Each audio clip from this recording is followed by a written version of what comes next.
check out this video right here on Underland 76. Okay, so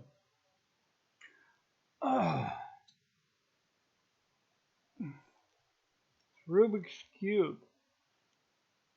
I'm starting to realize that there's a pattern, right? There's a certain thing that I do, like a certain way that I do this, like that. It's hard to explain, but I do this like 14 times.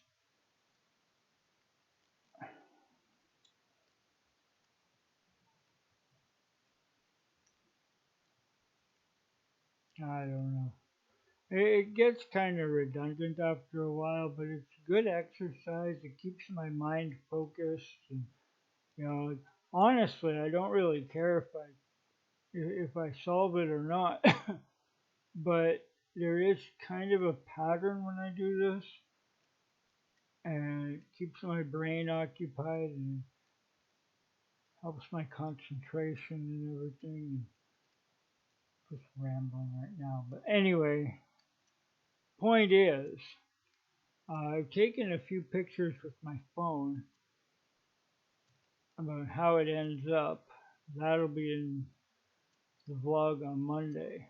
But, oh crap. No. I didn't screw that up. Oh. No, I got it. And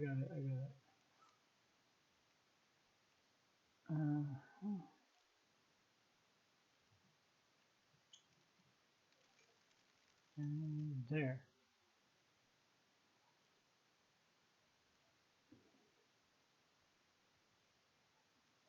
Alright. That one's there. That one's there. It's like that every time, but all these ones are different.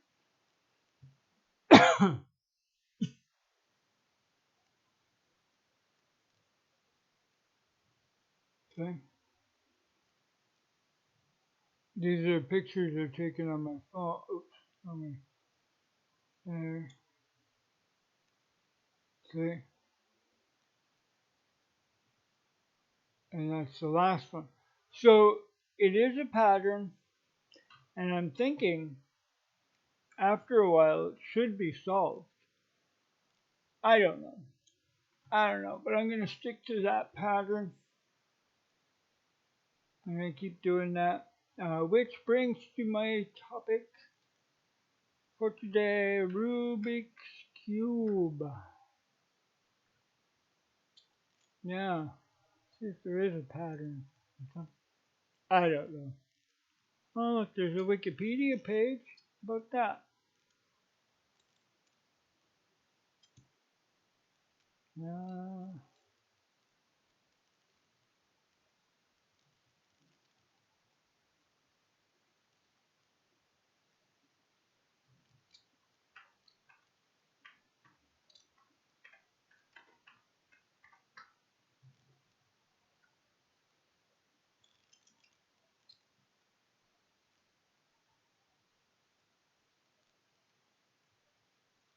Okay, so I'm going to save that.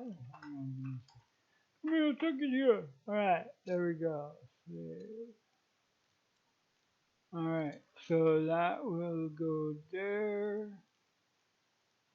And bring that up there. Okay, so the Rubik's Cube is a 3D combination puzzle originally invented in 1974. So 2 years before I was born. Originally invented in 1974 by Hungarian sculptor and professor of architecture Imo Rubik.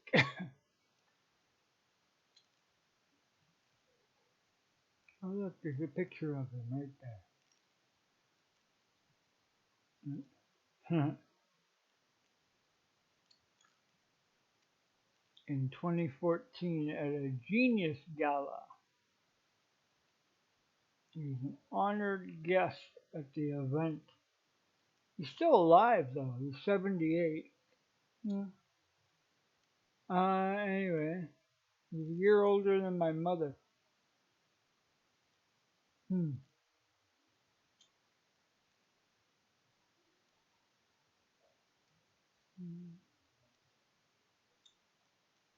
Okay. Originally called the Magic Cube. The puzzle was licensed by Rubik to be sold by Ideal Toy Corp in 1980 via businessman Tibor Lagzi and Seven Towns founder Tom Kremer. There he is right there. The cube was released internationally in 1980 and became one of the most recognized icons in popular culture. It won the 1980 German Game of the Year Special Award for Best Puzzle. As of January 2009, 350 million cubes had been sold worldwide. Do you have one? Let me know in the comments. Making it the world's best-selling puzzle game and best-selling toy. On the original classic Rubik's Cube, each of the 6 faces was covered by 9 stickers, each of one of 6 solid colors: white, red, blue, orange, green, and yellow.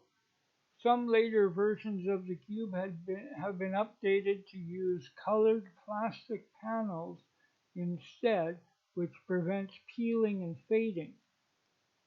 Since 1988, the arrangement of colors has been standardized with white opposite yellow, blue opposite green, and orange opposite red, and the red, white, and blue arranged clockwise in that order. On early cubes, the position of the colors varied from cube to cube. An internal pivot mechanism enables each face to turn independently, thus mixing up the colors. For the puzzle to be solved, each face must be returned to have only one color. Similar puzzles have now been produced with various numbers of sides, dimensions, and stickers, not all of them by Rubik. Although the Rubik's Cube reached its height of mainstream popularity in the 1980s, it is still widely known and used. Many speed cubers continue to practice it in similar puzzles and compete for the fastest times in various categories. Since 2003, the World Cube Association, the international governing body of the Rubik's Cube, has organized competitions worldwide and recognizes world records. Hmm, wow. So in March 1970, as the precursors, in March 1970, Larry D. Nichols invented a 2 by 2 by 2 puzzle with pieces rotatable in groups and filed a Canadian patent application for it. Nichols'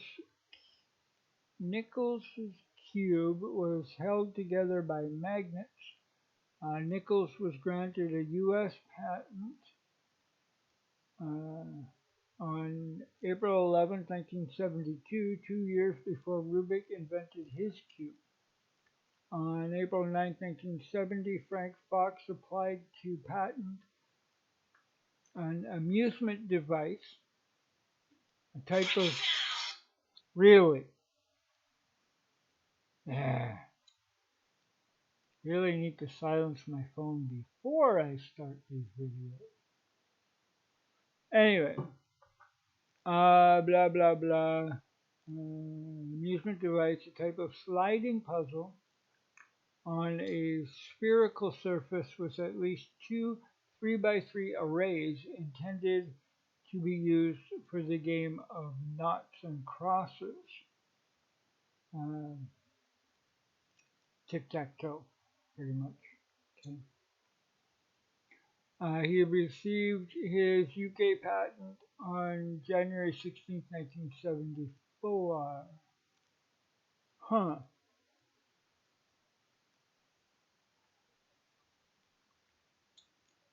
Wow. And that's what it looks like taken apart. My brother did that. He took his apart and put it back together properly. I solved it. No, you didn't.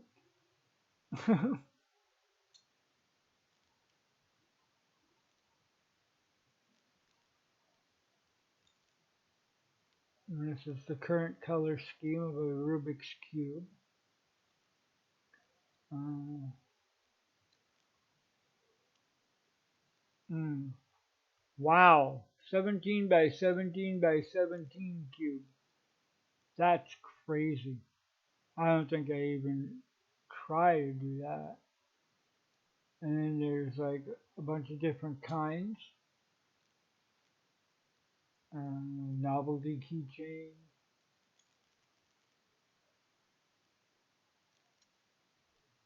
Wow. That's crazy.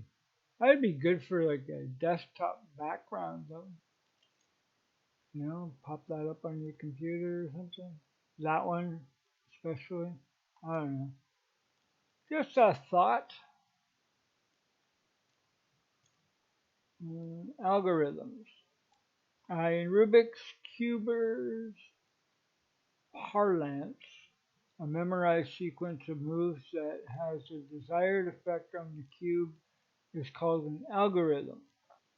This terminology is derived from the mathematical use of algorithm.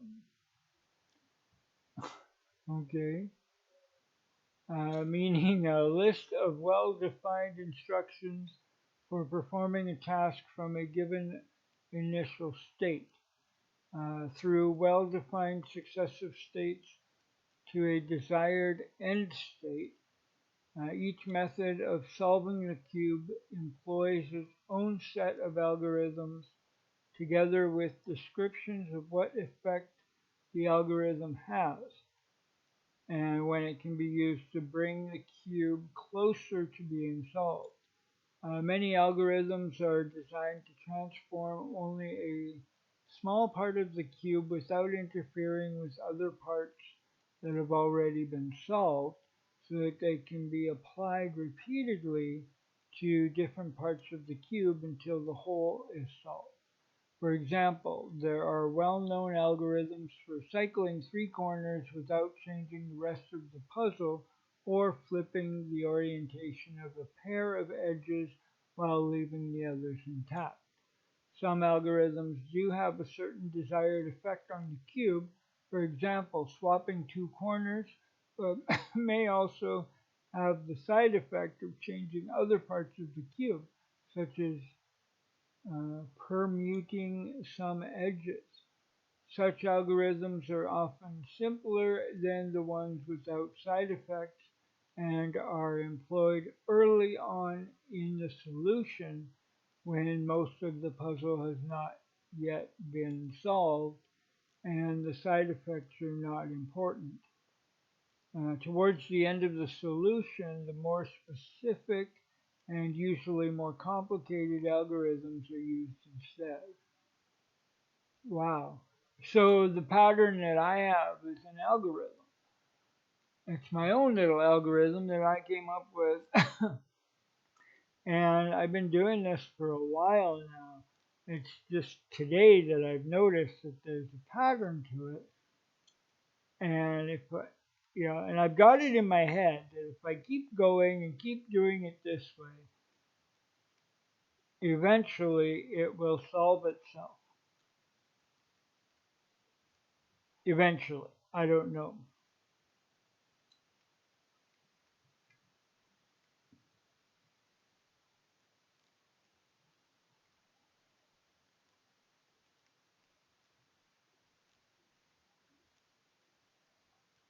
Just like eventually all my teeth will fall out and it'll be even harder to understand. But hey, I hope you can understand me now before that happens. I don't know. We will see what happens.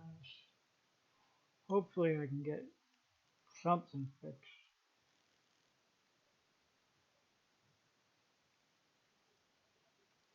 Might take a while. But stick with me on my journey and you will see what happens. Especially with this too. I don't know. There. See? And the other ones on the side change, right? So I'm thinking eventually it'll change there. See, there's more green on this side. It wasn't like that before. You got some blue there. So yeah.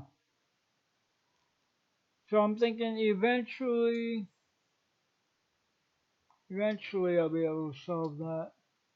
It's like eventually I'll have dentures in my mouth and I'll be able to talk properly again.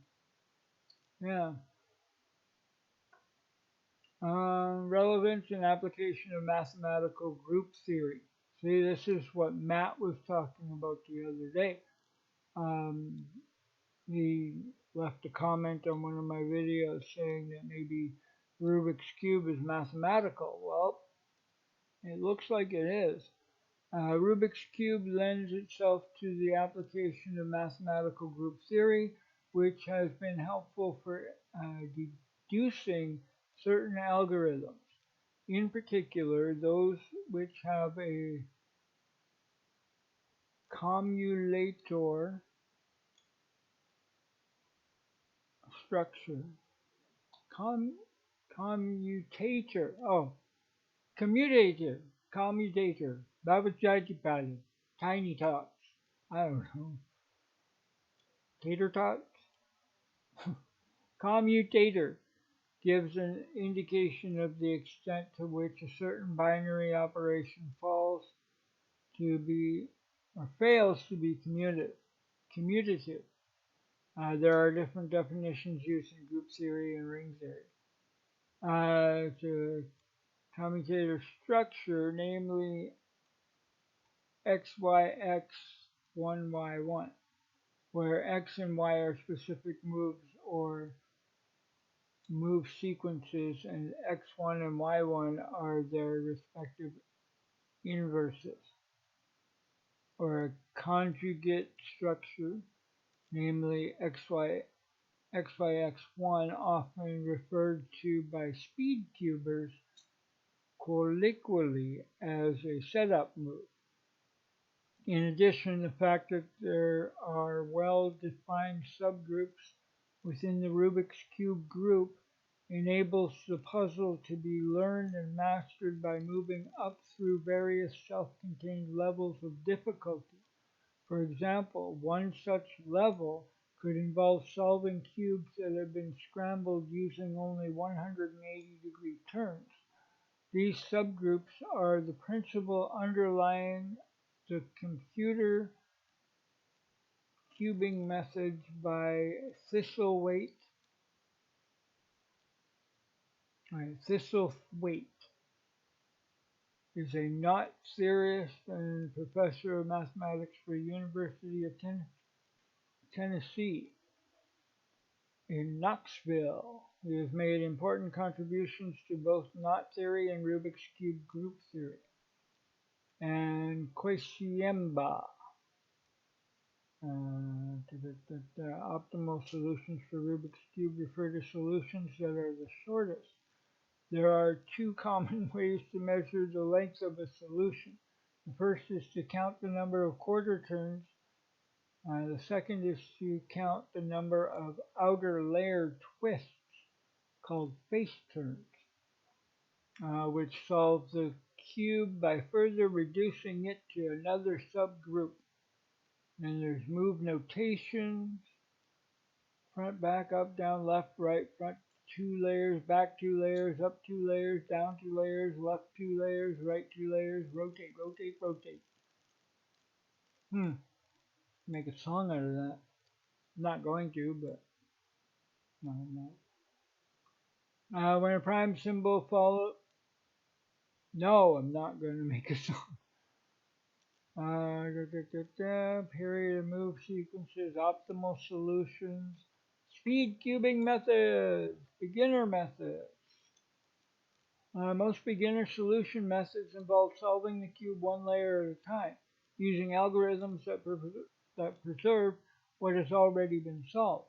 The easiest layer by layer methods require only 3 to 8 algorithms.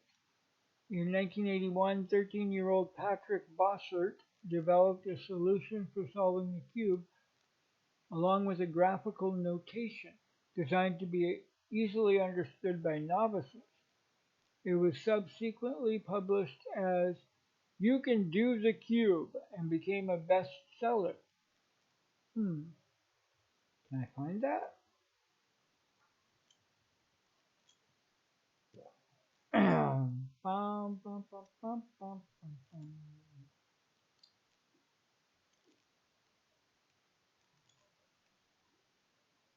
Oh, here we go.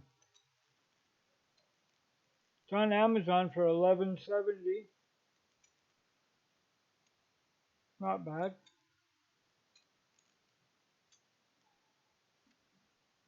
Canadian, of course.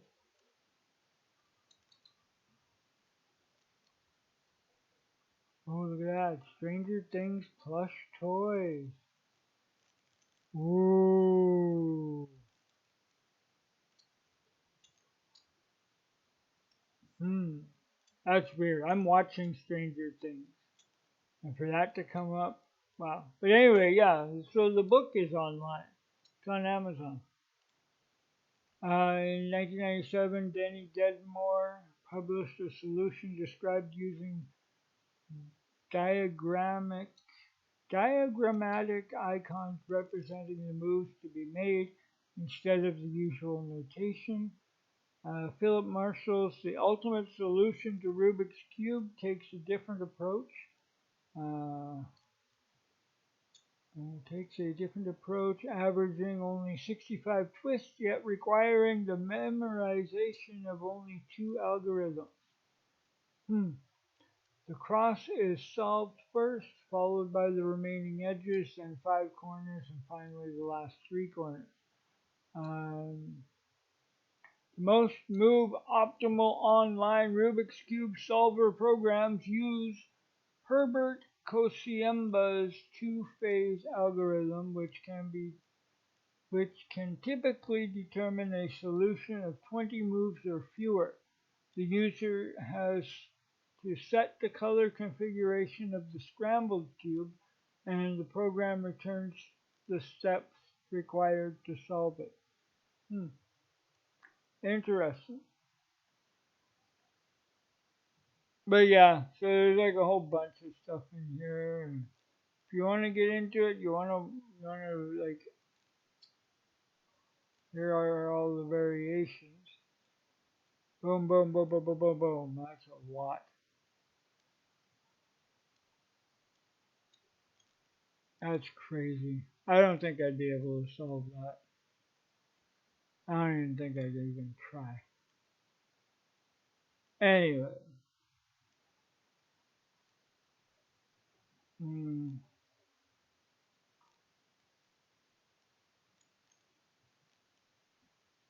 Google has released the Chrome Cube Lab in association with Emo Rubik. The site has various interactive objects based on Rubik's Cube. Customized versions of Rubik's Cube can be created and uploaded. Ooh,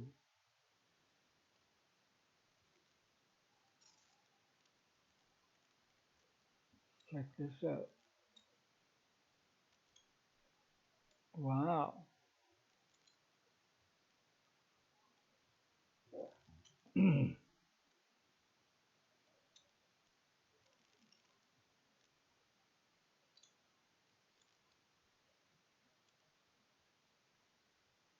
Wow.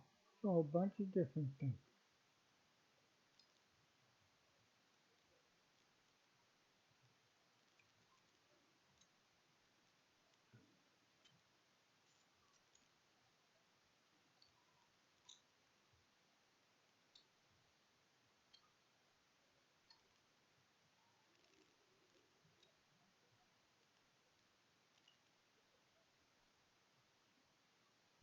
Wow, that's cool.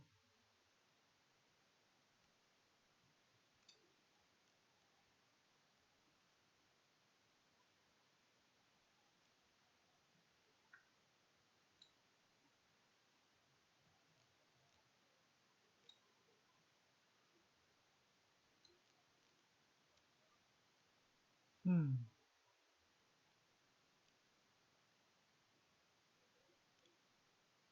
Okay. 12 edge cublets. Each edge has two colors. Hmm. Okay.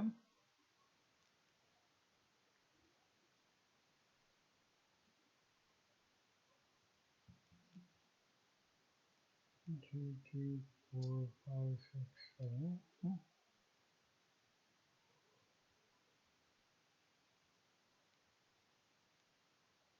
But yeah, so I'm gonna stick to the way that I do mine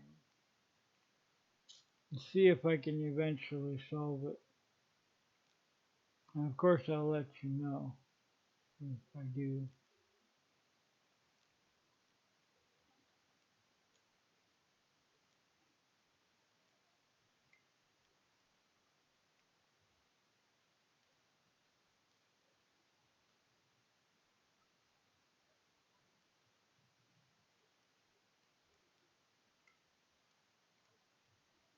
Yeah. See, and that's the thing though, like I'm not really trying to solve it, I'm just noticing that there's a pattern here. And every time I get to the last thing, where those three white pieces are, or four, 1, 2, 3. Okay, yeah, the three white pieces are. Then I realize that, hey, there's a pattern there, right? Those ones stay, but all the other ones are different colors, and sometimes they are white. So maybe eventually all of them will be white. And if I only solve that one side, just the white side, then I've accomplished that. And that right there is an accomplishment, right? And if you get an accomplishment in anything, no matter what it is, it's still an accomplishment. You still accomplished something, and that's all I'm looking for. I'm not looking to solve the entire thing doing this, but I would like to one day have that solved just by doing what I'm doing. And you never know, it might work, it might not work. Oh, well. Anyway, you know what? I am going to put that in the link too. Ooh.